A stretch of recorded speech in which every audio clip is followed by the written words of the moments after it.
Hey guys, so ito na nga, madali lang to i-assemble.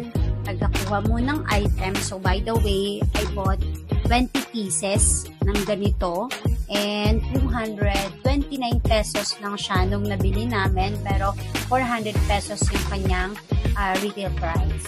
So binili namin siya kasi nga yung mga sapatos namin na medyo mga pricey, kailangan namin nilagayan since wala siyang mga box. So ito yung naisip namin kasi acrylic yung material niya and clear lang. So pwede mo siya i-display kahit sa sala mo, sa room mo. And ang maganda dyan guys is kasya po ang shoes hanggang size 13 or even yung bags na small bags, medium bags na foldable naman, pwede siya. So, maganda siya pang display na din.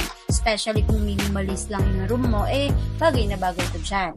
So, ito, pagkakuha mo, meron naman siyang manual na pwede mong gayahin, although Chinese. Pero, maiintindihan mo naman yung kanyang bawat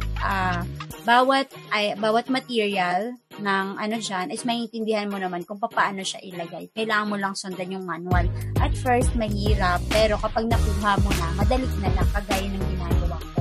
So, nagpatulong pa ako dyan kasi nga, alam mo na, medyo slow siya rin. So, ayan, dalawa kami at first kasi nga nahihirapan ako. Pero, nung medyo tumagal-tagal na, mabilis ko na lang siya na-assemble.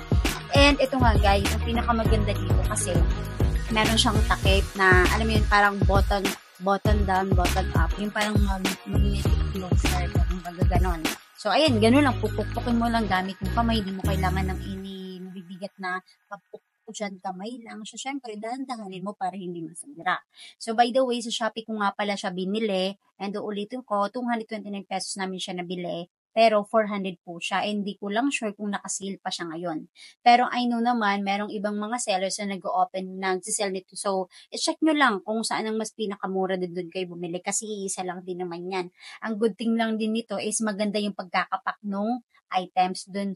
Nung dineliver siya dito sa amin is maayos talaga. Like, so ayun na nga, going back, may tumawag kasi na interrupt ako.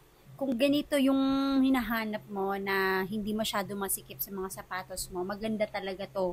So, i-search mo lang sa Shopee or sa Lazada or even sa TikTok. May mga sellers po na nagbebenta ng mato.